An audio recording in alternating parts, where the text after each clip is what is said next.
दुनिया मरती है। एक्सीडेंटों की वीडियो देखो, चिथड़े उड़ गए, वीडियो चल रही है मोबाइल में, देख के भी कह रहा है अरे मैं थोड़ी नहीं हूं, ये तो कोई और मर गया, मैं थोड़ी नहीं मरूंगा ऐसे। एक दिन ऐसे ही मरा पड़ा होगा और उसकी वीडियो घूम रही होगी चारों तरफ। ये सबके साथ होगा। एक दिन सबका शरीर गिरेगा लाश बन के। इससे पहले कि वो लाश बने, तुम्हें अपने स्वरूप को जानना है। जब अपने स्वरूप को जान लोगे, उस आत्मदेव को जान लोगे, उसके बाद ये मरना मराना सब खत्म। तब क्या होगा? हम ना मरे मरे संसारा, हमको मिला जियावन हारा। अब ये मरना मरना हमारे लिए नहीं है, ये दुनिया के लिए है। हमारे लिए क्या हो गया? शरीर छोड़ना, मरना नहीं। पहले मरना था, अब शरीर छोड़ना। जैसे ही शरीर की मृत्यु होगी, शरीर को छोड़ के अपने स्वरूप में स्थित हो जाना है। इसी को गीता में स्थित प्रज्ञ कहा गया है, जो सुख और दुख दोनों से ऊपर उठ के अपने आत्म स्वरूप में स्थित हो जाए। हे अर्जुन, वही असली भगत है, वही मुझे अति प्रिय है, वही सत्य सनातनी है। ये भगवे झंडे लेके ये देवी देवताओं की पूजा करने वाले सनातनी नहीं है। ये थोपा जा रहा है हमारे ऊपर कि हम सनातनी हैं। हे अर्जुन, आत्मा नित्य है, आत्मा शाश्वत है, आत्मा सत्य सनातन है। आत्मा के अलावा दूसरा कोई सनातन नहीं है। शरीरों का तो अस्तित्व रहता ही नहीं है, तो शरीरों की पूजा करने वालों को हम सनातनी कैसे कहते? नहीं कह सकते, क्योंकि जिस भी शरीर के पीछे तुम लगोगे वो शरीर एक दिन नाश होगा, और जो नाश ही हो गया वो सनातन नहीं है। सनातन उसे कहते हैं जो सदा सदा अखंड रहता है, खंडित नहीं होता। और जो खंडित हो जाता है उसको पाखंड कहते हैं। कोई भी पूजा विधि, कोई भी अर्चना, कुछ भी तुम्हें ऐसा करवाया जा रहा है जो खंडित हो जाता है, वही पाखंड है। साहिब कहते नाम अखंड और सब खंडा, सार शब्द गरजे पर पड़ना।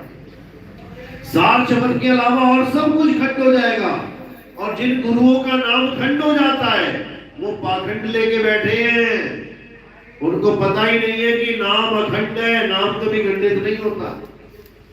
जो पूजा खंडित हो जाए, यज्ञ खंडित हो जाए, जो अर्चना खंडित हो जाए, वो सब पाखंड में आता है।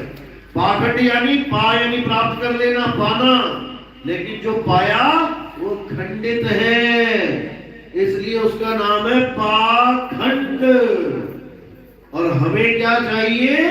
अखंड, जो कभी खंडित नहीं होता। बात इतनी सी है, इसी को समझना है। और अखंड क्या है? हे अर्जुन, आत्मा ही अखंड है। जो अपनी आत्मा को जान लेता है, कौन जानेगा? शरीर जानेगा क्या? जीव जानेगा आत्मा को।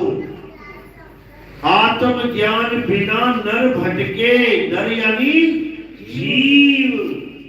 ये जीव भटक रहा है और अधूरे गुरुओं ने इसी जीव को पीव बना डाला। कहते हैं ये जीव ही पीव है, जीव ही परमात्मा है। इतना बड़ा भ्रम डाल दिया, हम सबको पीव से बेमुख कर दिया, खोज ही खत्म कर दी पीव की, और जीव में ही सर्वे सर्वा परमात्मा घोषित कर दिया। तो साहिब ने बोला, अरे बहुबंधन में बांध दिया एक बेचारा जीव, और केवल छूटे आपने जो न छुड़ाए पीव। अब ये पीव कौन है? ये किसी के समझ में नहीं आ रहा। ये पीव ही देवों के देव महादेव आत्मदेव है।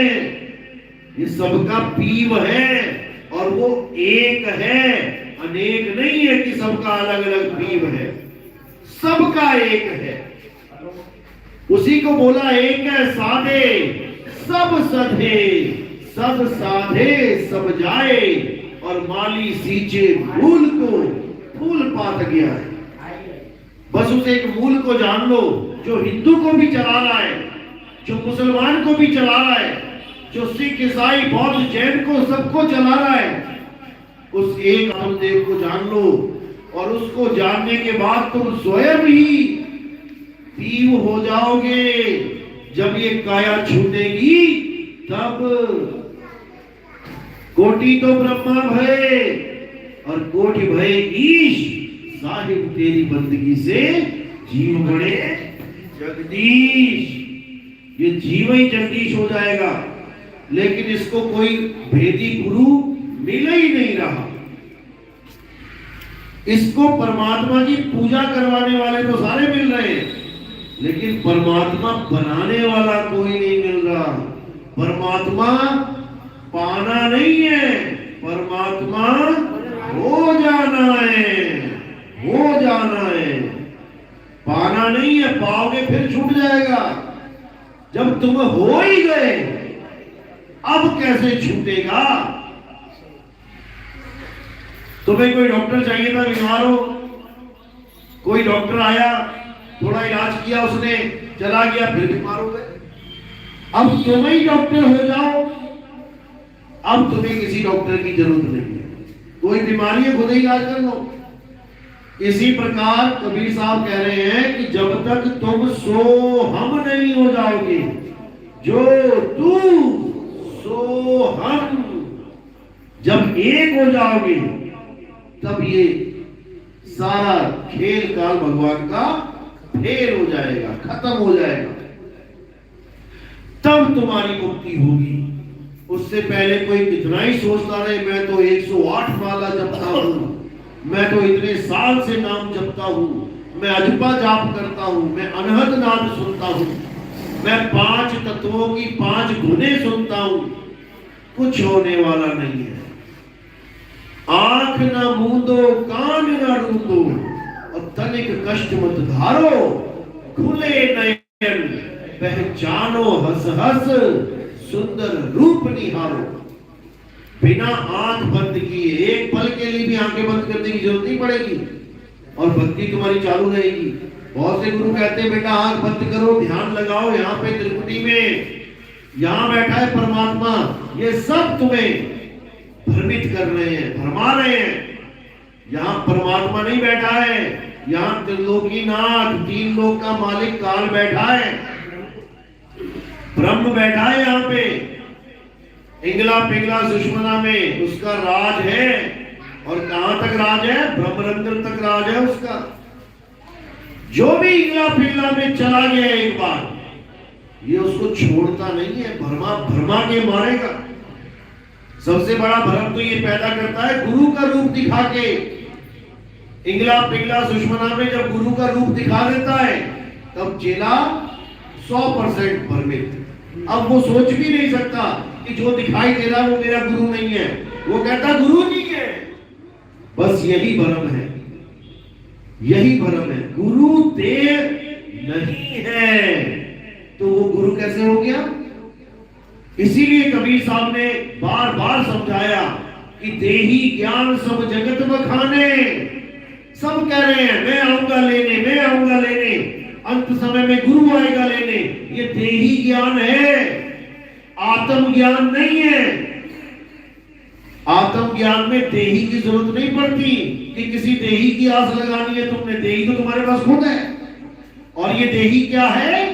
ये तन विष की बेलरी। तुम्हारे पास भी विष की बेलरी, गुरु के पास भी विष की बेलरी। अपने विष को विष समझो, गुरु के विष को अमृत समझ बैठो, बिल्कुल गलत है। शरीर दोनों का विष है। विष क्यों बोला? क्योंकि इसमें जितने भी छिद्र हैं सब में से गंदगी निकलती है, कुछ भी खाने योग्य नहीं। इसलिए इसको विष बोला। विष की तरह है ये तन विष की बेलरी और गुरु अमृत की खान। अब गुरु कौन है? जो अमृत है, अमृत यानी अमृत, जो कभी मरे ही ना। ये काया मरेगी नहीं क्या गुरु जी की? तुम ही लोग उठा उठा के लेके जाओगे, गुरुजी मर गए, गुरुजी मर गए, तुम ही लोग जला दोगे, दफना दोगे। ये काया गुरु है ही नहीं। गुरु अमृत यानी अमर आत्मा, गुरु अमृत की खान। और शीश दिए जो गुरु मिले तो भी सस्ता था। अगर गर्दन कटाने पर भी तुम्हें आत्मज्ञान मिल जाए, बहुत बहुत बड़े भाग हैं। नहीं तो बकरा, मुर्गा, मछली देखो कैसे जन्मों जन्मों से कटा रहे, सिर ही कट रहे हैं उनके। लेकिन यहां पर सिर झुकाने को सिर कटाना बोला है साहिब ने। शीश दिए, किसका शीश देना है? इस अहंकार का, इस अहंकार का शीश देना है। रावण के 10 शीश इसलिए थे, अहंकारी था, इतने शीश लेके घूम रहा था, ज्ञान भी था, लेकिन अहंकार उस ज्ञान को भी अज्ञान में बदल देता है। तो यही समझा रहे हैं कि देही ज्ञान सब जगत बखाने और विदेही ज्ञान कोई बिरला जाने। ये आत्म ज्ञान कोई बिरला जानेगा। सब के सब अपने गुरु के शरीर में उलझे पड़े हैं। मेरा गुरु आएगा लेने, मेरा गुरु बड़ा प्यारा है, मेरा गुरु ये, मेरा शरीर कोई गुरु मान बैठे। तो नानक साहब क्या कहते हैं? अरे मानुष की तू प्रीति त्याग, अविनाशी तू मन में राग। ये शरीरों को छोड़ भाई, ठीक है, आदर मान करना है, ठीक है, सेवा भाव करना है, ठीक है, लेकिन गुरु को शरीर मत मान लेना, नहीं तो फंस जाओगे। अगर पिंजड़े को, ये पिंजड़ा है, तुमने पिंजड़े को गुरु मान लिया तो पिंजड़ा ही मिलेगा। गुरु अमृत है, संत अमृत है, आत्मा है, संत हमारी आत्मा, हम संतन के जीव। आ गया ना दोनों का फर्क? आत्मा और जीव, इन दोनों में फर्क है। अब जिसको जीव का ज्ञान नहीं होता वो क्या कहता है? नितिन दास तो आत्मा को परमात्मा कहता है। अरे भाई, आत्मा को परमात्मा नहीं कहता, आत्मा ही परमात्मा है। आत्मा परमात्मा एको करे, अंतर की दुविधा अंतर मरे। इन दोनों के अंतर की वजह से आज तक जन्म मरण हो रहा है सबका। अब इस अंतर को खत्म कर देना है। इस अंतर को जब खत्म कर देंगे तब उस निरंतर के साथ जुड़ेंगे जिसका कोई अंतर ही नहीं है। लेकिन वो तब होगा जब तुम्हारे जीवन में भेदी गुरु आएगा। इसीलिए महिमा भेदी गुरु की गाई है। लेकिन ये जप्पी तप्पी सन्यासी ये सारे कबीर वाणियां सुना सुना के कह रहे देखो गुरु जी की महिमा गाई है। गुरु की महिमा नहीं गाई है, भेदी गुरु की महिमा गाई है। वस्तु कहीं ढूंढे कहीं कैसे लागे हाथ, गुप्त वस्तु तब मिले भेदी लीजिए साथ। कहां गाई गुरु की महिमा? गुरु तो पत्थर पूज रहा है। कितने कबीरपंथी गुरु पत्थर पूज रहे हैं और कह रहे हैं गुरु की महिमा गाइए, हम गुरु जी हैं। अरे तुम गुरु जी नहीं हो, तुम गुरुआ जी हो। गुरुआ गांव बिगाड़ा संतों, गुरुआ गांव बिगाड़ा। इन गुरुआ लोगों ने गांव के गांव बिगाड़ दिए। पत्थर पुजवा के लोगों का विवेक पत्थर का कर दिया। जो हम सत्य सनातनी थे, हमारे ऋषि मुनियों ने आत्मा की महिमा गाई है। कृष्ण जी स्वयं भगवान हैं, 3 लोक के नाथ हैं, फिर भी आत्मा आत्मा आत्मा कर रहे हैं गीता में। लेकिन हम लोगों को पत्थर भगवान बना डाला, पत्थर की पूजा करवा दी। क्यों करवाई? क्योंकि ये आत्मज्ञानी नहीं थे। ये गुरुआ पत्थर ज्ञानी है, आत्मज्ञानी नहीं है। अगर आत्मज्ञानी होते तो पत्थर की पूजा कर ही नहीं सकता आत्मज्ञानी। बस इतना समझ लो। जिसको जहर और अमृत में फर्क पता है वो जहर खा ही नहीं सकता, वो खा ही नहीं सकता। कितना ही खिला लो। जिसको पता है कि इस पानी में जहर मिला है, तुम दे के दिखा दो उसको, पी के दिखा दे, वो नहीं पिएगा। तुम कितना ही जोर लगा लो नहीं पिएगा। इसी प्रकार एक आत्मज्ञानी कभी पत्थर को भगवान कह ही नहीं सकता। अरे पाथर पूजे हरि मिले, तो मैं पूजूं पहाड़, और वहां से वो चाकी भली जो पीस का है संसार। इतना समझाया साहिब ने, लेकिन कोई समझ ही नहीं पाया। बाकियों को तो छोड़ो, कबीर पंथी नहीं समझ पा रहे हैं। एक 542 का गुरु है, वो पत्थर पूज रहा था, उसके चेले ने हमारे सत्संग सुन लिए। अब अपने घर में सवाल कर दिया कि कबीर साहब तो कह रहे हैं पाथर पूजे हरि मिले, तो ये गुरुजी पत्थर क्यों पूज रहे हैं? तो उसको कहते हैं तू काल का दूत हो गया, तुझ पे काल का प्रभाव हो गया, तूने गुरुजी पे शक कर दिया। अरे भाई गुरुजी सामने ही पत्थर पूज रहा है, शक क्या करना उस पे? वो तो खुद साबित कर रहा है कि मैं अज्ञानी हूं। कोई तुम्हारे सामने शराब पीता है तो वो खुद साबित कर रहा है मैं शराबी हूं। लेकिन लोगों को समझ में नहीं आ रहा, लोग भाव में पत्थर पूज रहे हैं। अरे अगर भाव की इतनी कीमत थी तो कबीर साहब क्यों लोगों के भाव को भाव नहीं समझ पाए? भाव से तो राम जी की भी पूजा हो रही है पत्थर की, भाव से तो कृष्ण जी की भी पूजा हो रही है, तो कबीर साहब ने भाव क्यों तोड़े लोगों के?